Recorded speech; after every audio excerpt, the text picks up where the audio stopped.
Olá, tudo bem com você? Seja muito bem-vindo ao meu canal. Animado aí para mais um dia de estudo e lição? Eu estou muito animada, mas primeiro vamos falar com Deus para saber o que Ele tem preparado para nós hoje. Amém? Nosso Deus e nosso Pai, obrigada, Senhor, pela alegria de mais um dia de estudo da lição. Senhor, nos ajude a compreender aquilo que o Senhor tem para cada um de nós. Nos ajude a colocar em prática aquilo que estamos aprendendo, a compartilhar com as pessoas ao nosso redor e nós possamos refletir a imagem e semelhança de Jesus aqui na terra, em tudo aquilo que a gente for fazer.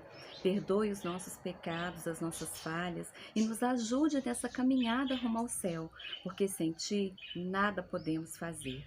É isso que te pedimos e agradecemos no nome de Jesus. Amém e amém. Hoje, domingo, dia 12 de fevereiro de 2023. Você já está preparado aí? Lição aberta, Bíblia aberta. Né? A gente não pode estudar a lição sem a Bíblia e nem a Bíblia sem a lição, porque senão o estudo fica incompleto, não é verdade? Mas aqui, vamos lá? Vamos saber o que Deus tem para nós hoje. O título é Vida e Ministério de Jesus. Vida e Ministério de Jesus. Vamos saber o que diz a lição. No início do ministério público de Jesus, ele viajou a Nazaré, na região da Galileia. Essa era a sua cidade natal. E as pessoas dali já tinham ouvido falar sobre suas obras e seus milagres. Como era seu costume, Jesus frequentava os cultos de sábado na sinagoga. Embora não fosse o rabino oficial, um dos presentes entregou-lhe o pergaminho de Isaías e pediu-lhe para fazer a leitura. Gente, olha a cena, imagina comigo. Jesus foi lá no sábado na sinagoga, né? E ele não era um dos importantes naquela época, assim, ele não fazia parte ali oficial dos rabinos principais. Mas um rabino entregou para ele o pergaminho, que era aquele livro, né? Aquele rolo. Ali vocês já ouviram falar sobre o pergaminho? Que você tinha que abrir assim para poder fazer a leitura. Antigamente era assim, né? Naquela época que eram escritos os livros. E entregou para ele o rolo do profeta Isaías e pediu para ele ler. E olha o que ele leu. Isaías, capítulo 61, versículo 1 e 2. Eu vou ler para você o que Jesus leu. O título é As Boas Novas da Salvação.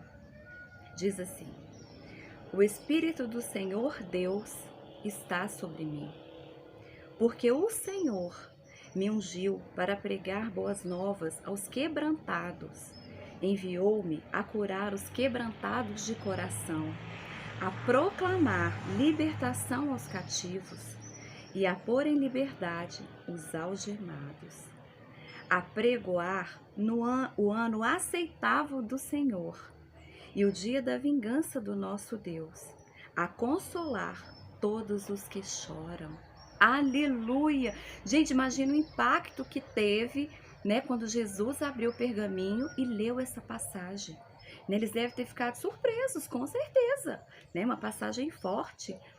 E aí diz mais aqui na lição. Peço para você ler Lucas capítulo 4, versículo 16 a 19. Você vai ler aí na sua lição. E comparar com Isaías 61, que foi isso que a gente acabou de ler, 1 e 2, e Lucas 7, 19 a 23. Eu vou deixar toda a descrição do vídeo, tá? Por que Jesus escolheu essa passagem específica?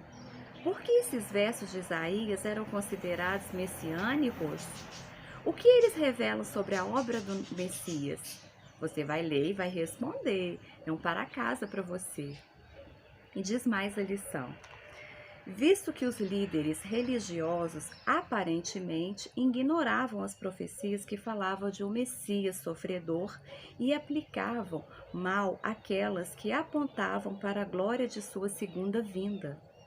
O que deveria servir como lembrete para nós é que é muito importante compreender a profecia. A maioria das pessoas acreditavam na falsa ideia de que a missão do Messias seria libertar Israel dos romanos. Gente, eles achavam que o Messias ia chegar lá fazendo guerra, né? Libertar Israel dos romanos. E não foi assim que aconteceu, né? Pensar que a declaração da missão do Messias vinha de Isaías 61, 1 e 2 deve ter sido um verdadeiro choque. Com certeza, né?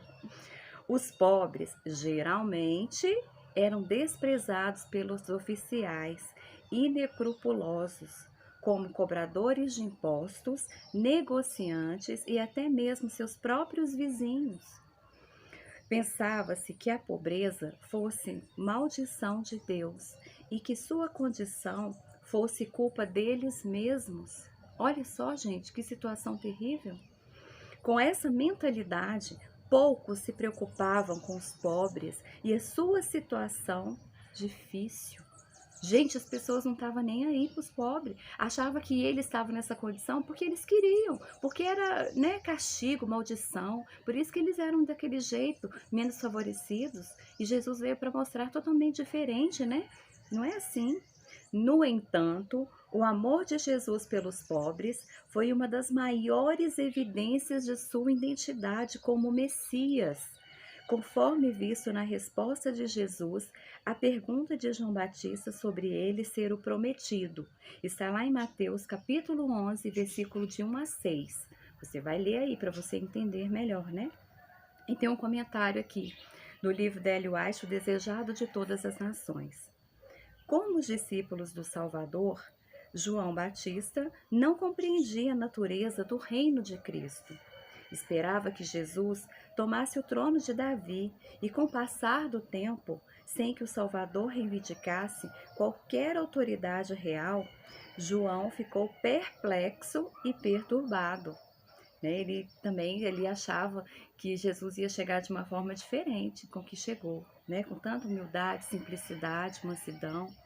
E no rodapé diz assim: a religião pura e sem mácula para o nosso Deus e Pai é esta. Qual que é a religião pura, gente? Olha, visitar os órfãos e as viúvas nas suas aflições e guardar-se incontaminado do mundo. Está lá no livro de Tiago, capítulo 1, versículo 27. Como esse verso deve nos ajudar a definir nossas prioridades religiosas? Como esse verso pode nos ajudar? É uma pergunta para você refletir e responder para você mesmo. Queridos, muito obrigada por estudar a lição comigo, né? Obrigada por você separar esse tempo aí para fazer o estudo, né? Que o Espírito Santo te ajude a compreender toda a verdade. Se inscreva no meu canal se você não é inscrito, compartilhe esse vídeo. Vamos chegar a 1000 inscritos? Vamos lá, você vai me ajudar? Então, deixa a sua inscrição, né? Deixa um like para mim, porque assim o YouTube vai entender que esse conteúdo é bom, né? E também deixa um comentário. O que você está achando da lição desse trimestre? Você está gostando? Fala para mim. E como é que tá sendo os vídeos? Você está gostando? Você está conseguindo entender? O que eu posso fazer mais para te ajudar? Amém? Um abraço carinhoso para você. Fique com Deus e até o próximo vídeo, se o Senhor assim nos permitir.